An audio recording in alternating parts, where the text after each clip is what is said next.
Okay, so now after, okay, just let you know, after the press conference, we will take a minute after it live. So I will change the mic back, okay?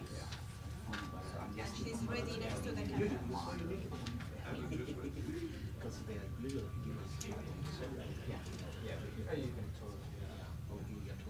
No, no, we can do it from zero. If you would like to test it now, we can test it because I connect. But then I do like yesterday, our studio was and set up. I shot this one too. So that's the one. You do lighting. Exactly. Did you mention now? You do now, like so that we can get the grades on the way.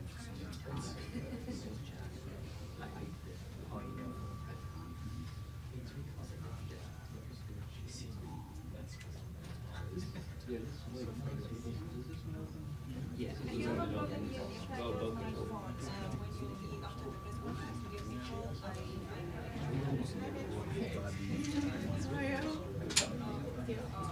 Yeah. Thank you everyone. This is the white room. I'm still going here. I'll take a few snaps of it. I'm straight with hands and then I'll bring it around. They've done all this.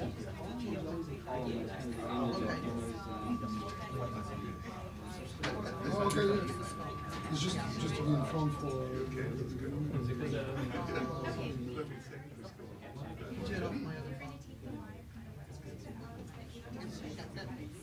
Let me double check the phone number.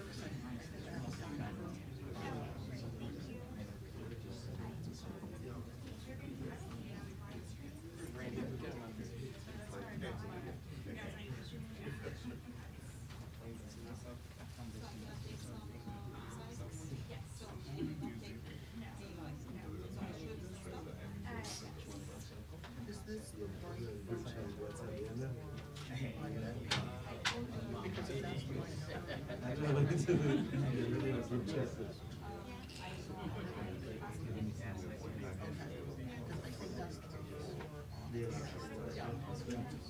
okay.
And you mapped out a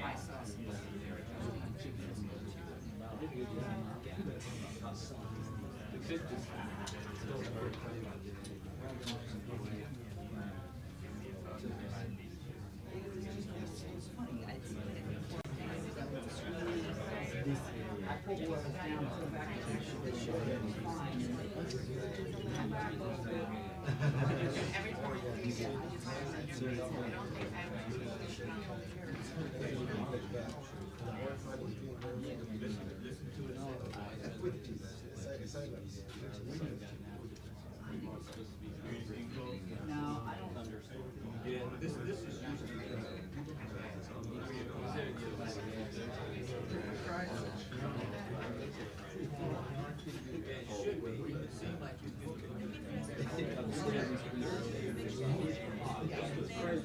Is the output below Unity? Because that's where it just.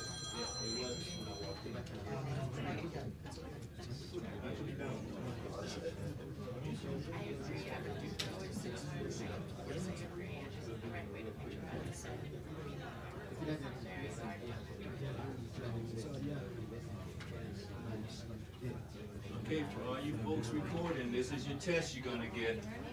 Check it. Get 1, 2, hey, check, check, check, check, check, check, check, check, check. I'm gonna go through all 3 mics. 1, 2, hey, check. Check, check, check, check. Can I get some thumbs up back there or something? Okay, I see 1, 2, 3. One guy's still in his phone. Okay, great. Thank you very much. Mike. Okay. This is another mic. 1, 2, 1, 2, 1, 2. Is that really hot? Derek, bring that down a little bit for me, please, if you're still back there. Thank you very much, Derek. 1, 2, 1, 2. Hey, check, check, check, check, check, check, check. I see thumbs up, thumbs up, thumbs up. In his phone. Okay, 1, 2. Thank you, folks. 1, 2, 1, 2, 1, 2, 1, 2. Hey, check, check, check, check, check, check, check, check. We good? Across the board then, right? 1, 2. All right, thank you. Appreciate it, folks.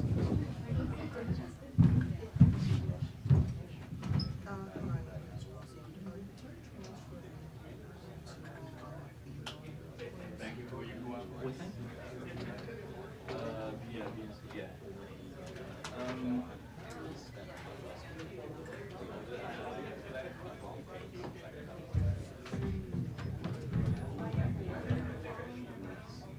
Yeah, no.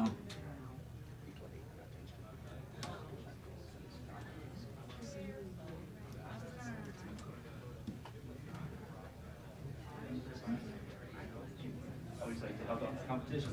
Are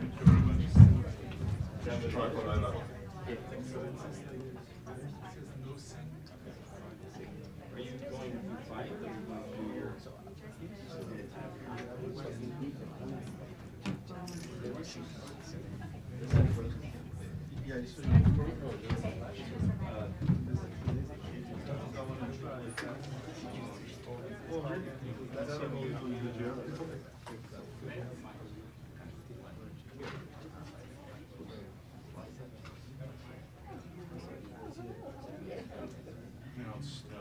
The other way. That's better.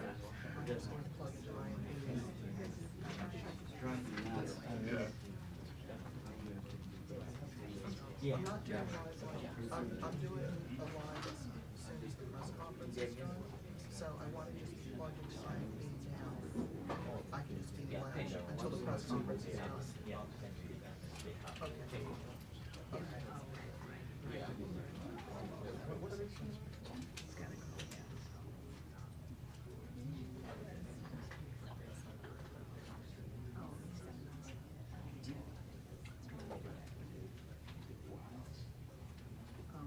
Okay. Okay, that's fine.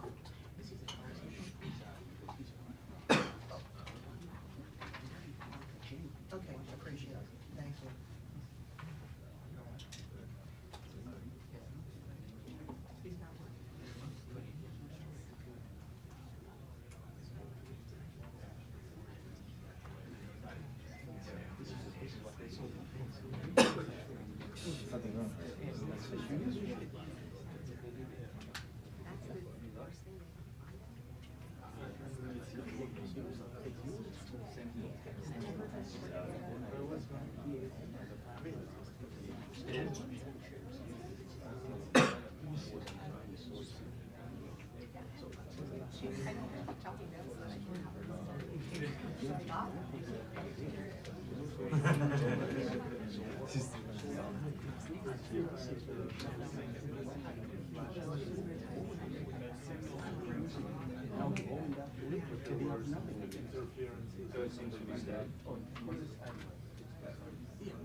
Or you can say it was a rebel.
Good morning.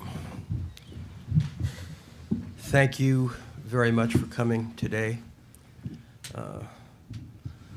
We are very grateful and privileged to have with us the Honorable Robert Ciuglani, also known as Bobi Wine, who, after a horrific attack by the armed forces of Uganda on him and on his entourage, which involved the assassination of his driver and close friend, who was sitting in the seat that he had occupied just moments before. Bobi is amazingly here with us today. So I'm going to ask you to begin your remarks, Bobi, and I will then make some comments on some of the legal issues. Thank you, ladies and gentlemen. I'm glad to be here, and most importantly, I'm glad to still be alive.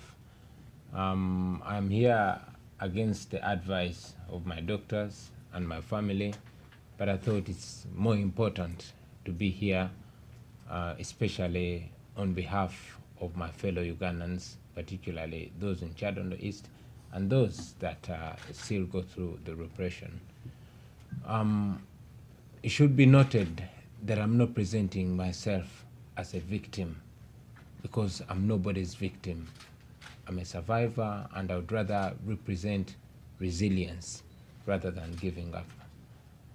I was brutally tortured by some armed soldiers from the SFC, beaten, brutalized, and abused, and later locked up in the military barracks. Charges were later dropped, and I was taken to a civil prison, and finally I was bailed up. I'm here for specialized treatment, which I'm still undergoing. I am humbled to see that my brutalization has attracted the attention of my countrymen and women, and indeed the world over. But still I'm challenged, because many other Ugandans go through the same or even worse brutalities. For example, when I was in prison, there's this guy that cannot go off my mind, whose back was broken. There's a lady who had just had a baby through a C-section, who was beaten so bad that by the time we were released, she was still passing blood. There's another lady called Sauda, who I don't know if she will survive. All these people and many others, I'm sad that the world might never know them. So the opportunity that I get, I always want to raise my voice to speak for them, because I'm lucky that maybe the world knows me but may never know such people, and I want to use every ability in my voice to speak out for them. That's why I'm here, ladies and gentlemen.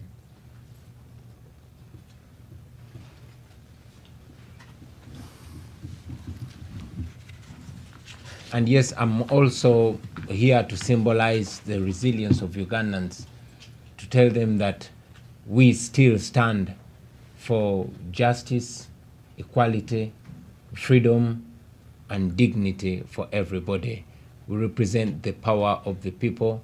Ugandans have always been wanting freedom. They've always been wanting to be the masters of their destiny. They've always wanted to live in a country where leaders are servants and the people are the true masters. And that is what we still advocate for. We advocate for people power, which indeed is our power. And to assert that no amount of brutality, no amount of repression is going to cow us down. We swore to ourselves that we shall insist on the fight for freedom. I'm here for treatment, and as soon as my treatment is done, I am going back home, because Uganda is my home. Uganda is our home.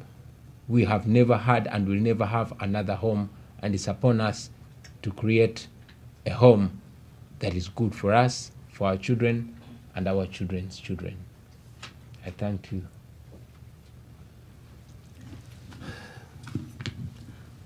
Thank you, Bobby. Briefly, while Bobby is receiving treatment here, we will be meeting with congressmen, congresswomen, members of various departments, the State Department included, and we will be providing them with details of what has been happening in Uganda, the brutality, the truly criminal activity and violations of human rights that are occurring daily. And we want the American taxpayer to know that the American taxpayer is funding this. The military equipment we are supplying to Uganda is being used in a war of terror against Uganda's citizens. This is not an isolated incident. Uganda has a storied history of political violence, an ongoing history that the West has largely ignored. We cannot ignore it any longer. We cannot ignore Africa any longer. Within the last few weeks, the German chancellor was touring Africa, thank God. The Chinese have invited heads of state from all over Africa to Beijing. It is time for America's voice to be heard, and heard loudly, in terms of looking at, A, the Leahy Act. The fact is, American arms and American equipment have been used to torture Ugandans. We call on the U.S. government to immediately suspend military funding to Uganda, launch an investigation immediately into the use of U.S. equipment to torture Ugandan citizens. We are compiling a list under the Magnitsky Act. Ugandan torturers, beware. Your ability to travel, your ability to hold assets abroad may well be put at risk by your continuing to participate in a special squad of torturers set up specifically by the Ugandan army to engage in this brutality, using American military equipment. We have absolutely made the determination that we are going to conduct an investigation into the deaths of other opponents of this regime. Suspicious poisonings, car accidents. There is a long list of tragic activities which involve those who dare to speak out in Uganda. It is incredibly important to those who work with Bobi Wine to try to ensure his safety on his return to Uganda. We are here against medical advice because we know that whatever medical treatment he receives here will be negated by the treatment he receives there if they continue the ongoing brutality. We have to find a way to stop it. We have to find a way to derail the Museveni's regime's descent into terror and torture against their own people.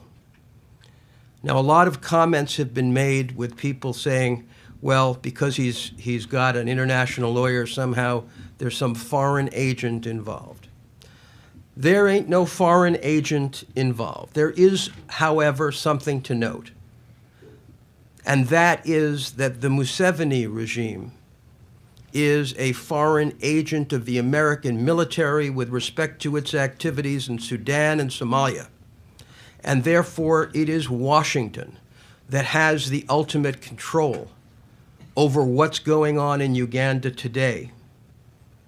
And that is why, despite the torture, and let me assure you that not only has he been in hospital and undergoing treatment, but I have been with him at the most recent examination. And we are constantly seeing from the Ugandan authorities a sort of torture double act. First, they brutalize you. Then they illegally incarcerate you.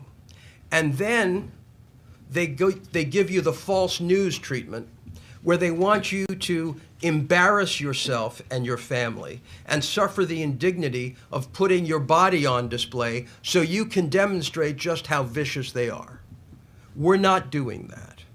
We are accumulating the medical evidence to take it to the correct authorities to seek justice. And that is what we intend to do. That is exactly why we are here. And we are here to put the Ugandan authorities on notice that when Mr. Wine returns to Uganda to face these charges of treason that he is going back to face. And I can't talk about those charges because under Ugandan law, it is inappropriate for a lawyer to speak about charges that are sub judice. What I can say is that this is the third set of charges. First, they charged him with respect to the motorcade. That was dropped. Then they said that he had an arms cache. But when the people in the hotel said the police planted the arms, they dropped those charges. So this is the third try. I get particularly irate about torture and brutality, not only because of my history in Africa, but because of my history in Russia. I was privileged to represent Mikhail Khodorkovsky, and I've been involved in Russian cases on and off for many years. And the Museveni regime is taking a page from Mr. Putin's book. They torture you, they poison you, they poison people in England, and then they call it false news. This is exactly what we're engaged in here. And we're not going to play that game. The Ugandan public deserves better. Africa's youth deserves better. And Bobi Wine and his colleagues can no longer be silent victims of torture and brutality. Thank you very much. We are going to take a few questions. I think could move a vote of thanks. I cannot forget to thank the world for standing with us. When I was in incarceration, I did not appreciate the magnitude of support and standing with us. It was until I left the military detention that I saw how much people stood with us, not just in Uganda, but from Kenya to South Africa, from Rwanda to Nigeria. People stood with us. I must give special respect to the people that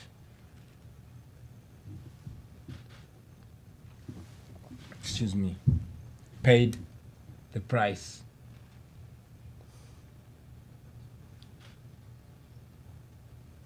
Yasin Kauma.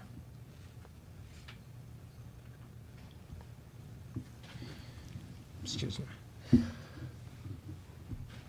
Hi, I'm Michelle Kellerman with National Public Radio. I wonder if you're worried at all that you talk about going home, but if you're worried at all that you may get stuck here, that they may not let you come back home. And if you could talk a little bit about the contacts to date or the response of the U.S. government to date, whether you're satisfied at all with what they've been telling you. And if you don't mind moving the microphone a little bit more in front of you so we can hear. Thank you. I must go back home. Uganda is my home. I don't have another home. I'm Ugandan.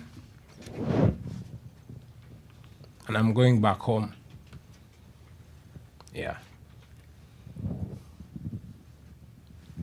And we're not going to comment yet. It's too early to comment on any American response. I want to say, obviously, we're grateful that Bobi is here. And, you know, thank God that he is here and that he can get the kind of highly specialized help that we've been able to obtain. Yes, sir. Thank you. Paul, you help us in America. Two questions. Oh, sorry. Okay. Sorry. Paul, in the whole Voice of America, two questions for you. First of all, Honorable Chagranyi, good to see you. Maybe comment about your health situation right now. How are you feeling? What have the doctors said, and for how long are you going to undertake the treatment? Secondly, can you also respond to some criticism that is coming from the Ugandan government in regard to the statement that you issued earlier, talking about how you're tortured? The government has come out and said that they did not torture you. Can you respond to that kind of criticism? Thank you. Well, it is a habit for the Ugandan authorities to torture people and then outrightly come out and lie. Like I said, I'm not the first person to be tortured. We've seen people that have been brutalized even worse than I have been. You've seen the Muslim clerics that have been tortured. We've seen women that have been tortured. Even right now, we have people that are rotting in hospitals out of torture.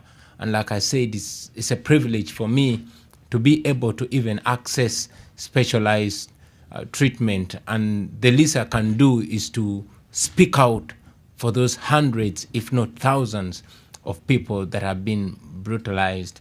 I cannot continuously, like Bob said, subject myself to indignities. I cannot undress myself, but just a little that you can see of my body is probably signal to the torture that I went through and the torture that I believe people are still going through. And also to mention, just I was on the way here, I got information. My wife is running a charity organization called Helping Hand Uganda, and it is helping girls to make reusable sanitary pads. But her co-founder was kidnapped and tortured so badly for 2 days, and he was being forced to agree with the security forces that he will be a key witness to pin me, that and to confess that I'm being funded through my wife's NGO. That is the least that we see, but this is ongoing with many people. Yeah. How about your health? All I know is I'm still alive as of now. What happened to the hand? This and more, my skin keeps peeling. This blister that I received, all this hand has been peeling. I got injections that I don't know about, and I spent quite a long time on cuffs, shackled both hands and legs, and my hands swelled a lot. Yeah. Yes. Thank you. Rosalind Jordan with Al Jazeera English. Mr. Wine, there have been reports suggesting that the government is hoping that any oil deals it makes with the Chinese government could somehow buy it more credibility with young people, that it could lead to more jobs for young people. Do you believe that the Museveni government is acting in the best interest of Ugandan youth? And if not, why not? Thank you. Uganda is a population that is over 80% under 35. That's over 80% younger than me. And still it boasts of over 80% unemployment for the young people. I come from the ghetto, like many other people. All we desire is to have a say in our country. It is not about Museveni, and indeed it's not about me or anybody. It's about the people of Uganda. And all we desire is to see that the people of Uganda are the masters of their own destiny.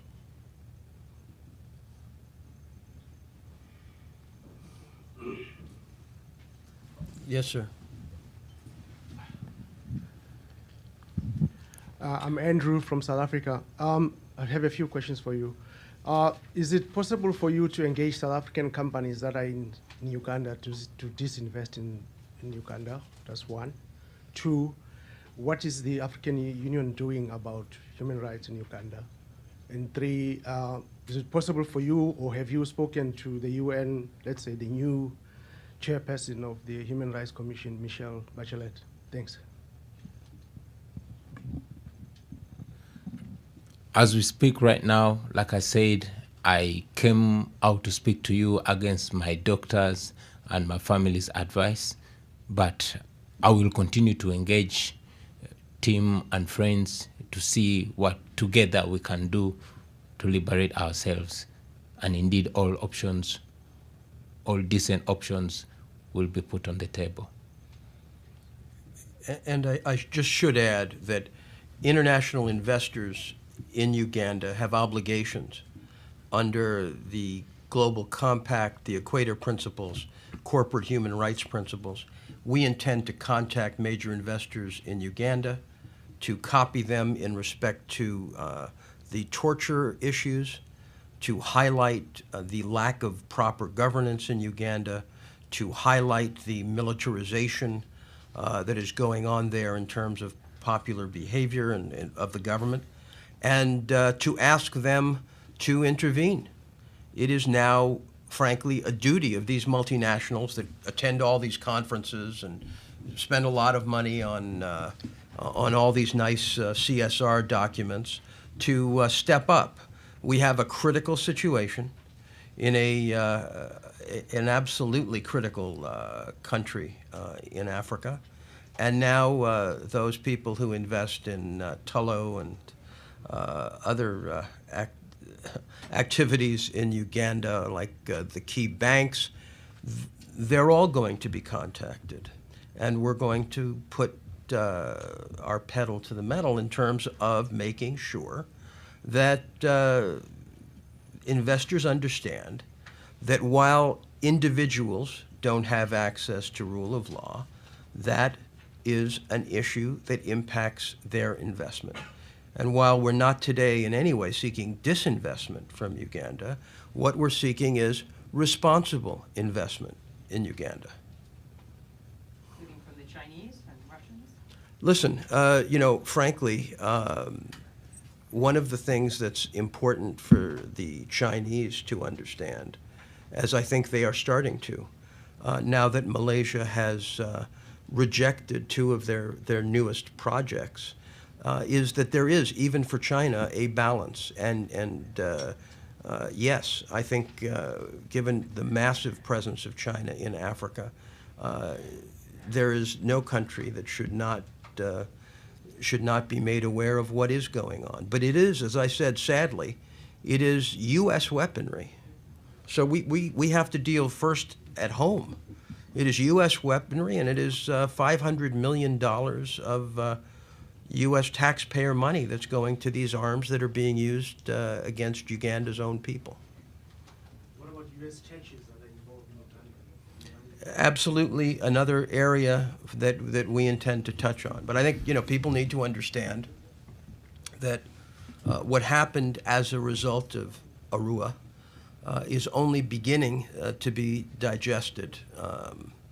We have people in intense pain. We have a government that is, in fact, reeling from being found out. And I think it's incredibly important to recognize that this vicious brutality against the 33 in Arua is not a new development. What's new is that because of Mr. Wine's notoriety, it's come to all of our attention.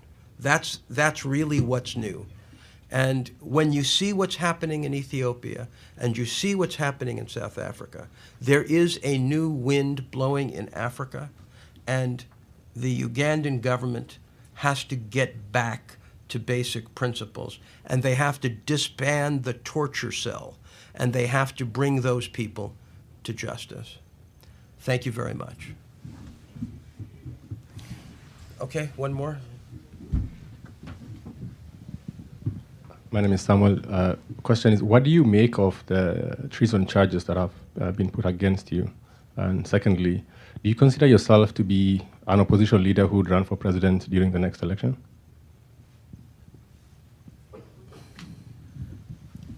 Excuse me. We've been asked by our Ugandan counsel not to have Bobi speak on the issue of treason. I have to respect him, and we've got to stay away from that. Sure, I will not talk about the treason charges because it's sub judice. But again, I want you to know that it's not about me. This is not about Bobi Wine. I'm just one of the more than 40 million Ugandans that want freedom, that want justice, and they want dignity. So this is not about me. It's about that young lady out there who works every day to feed her little child. It's about the young men and women who are educated but cannot find a job. It's about the religious leaders in their interreligious council who every day want change and seek for peaceful transition. It's about the elders that are continuously embarrassed by the ongoings in the country. It's about all of us. And that's why we say it is people power. It's not about Bobi Wine, it's about the people of Uganda. Sorry. Thank you. Bobi Wine, thank you for being here. Malika Bilal from The Stream on Al Jazeera English. What will justice look like for you and for your wife, Barbie? What does that look like? Justice is, one, the leaders being answerable to the people, people being the true masters of their destiny. Justice is having everybody equal before and under the law. That is justice for me. Yes, sir.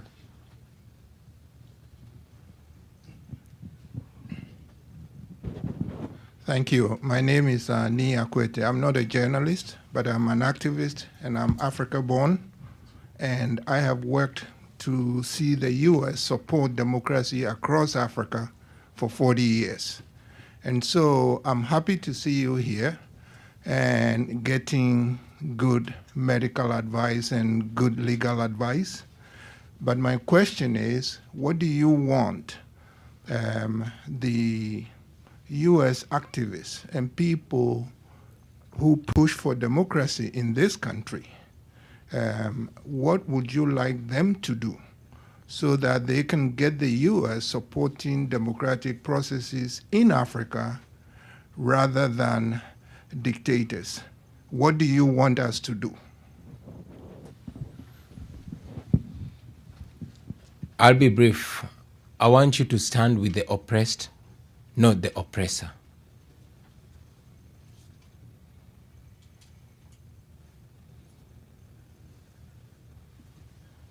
Thank you so much. My name is Biggs, Aloysius Bigiro. My question is, it has become tradition for the African leaders to come to the West for specialized treatment. Those in power and, of course, those who are not in power as of yet.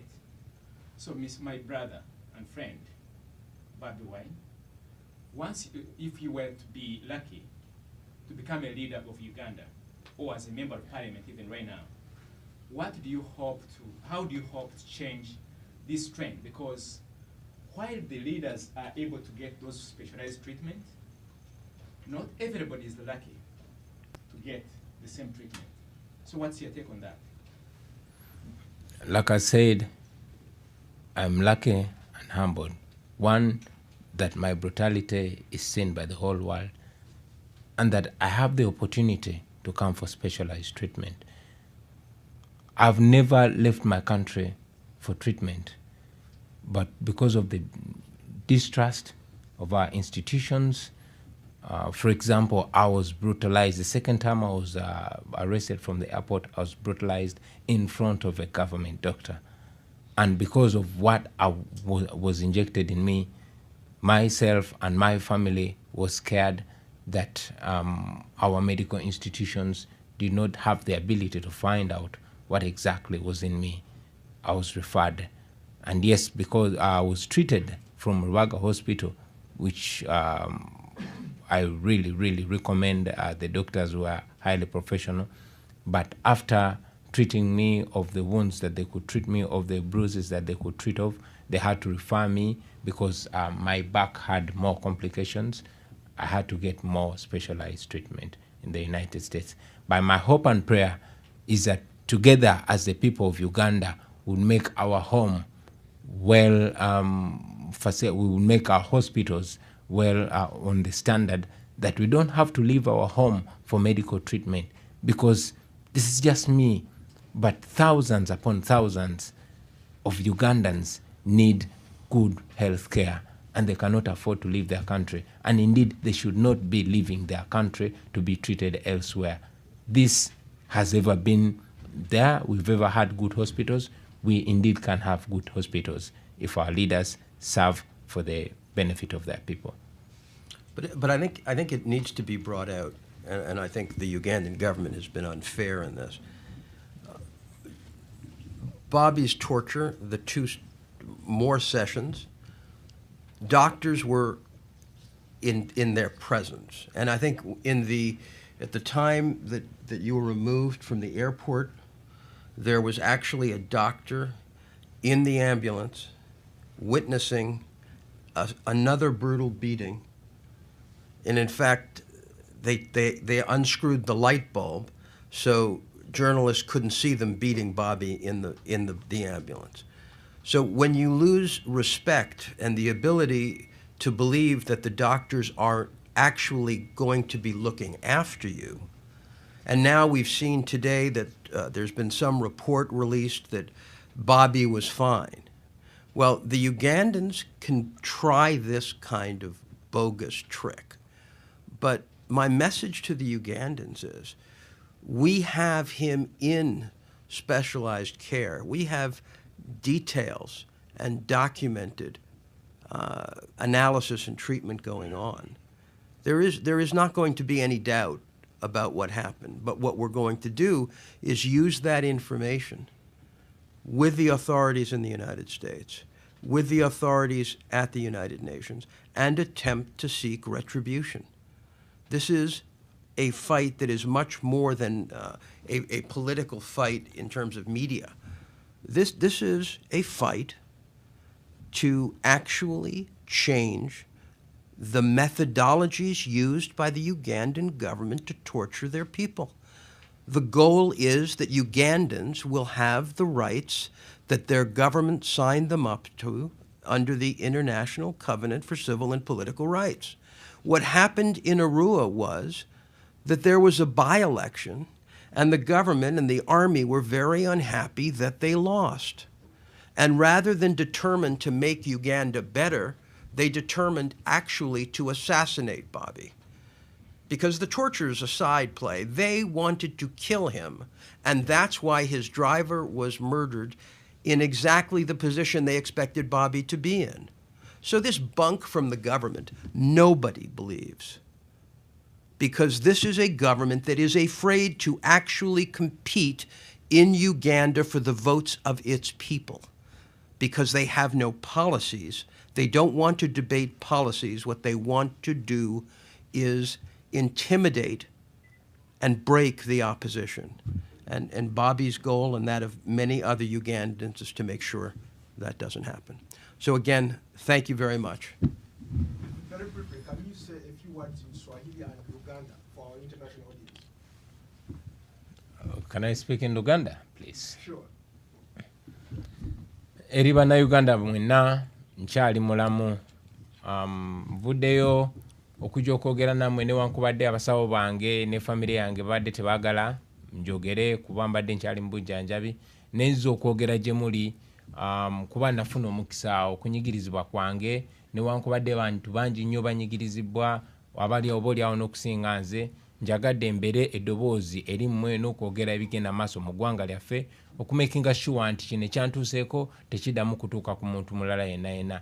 Nkyali mugumu, musigale nga muli bagumu, musigale nga mwagala ensi yammwe, nga mukkiririza mu nsi yammwe era nga mukkiririza mu nkyukakyuka, nga buli omu agamba munne nti people power, our power. That was brief, right? I agree with everything he said. Sure.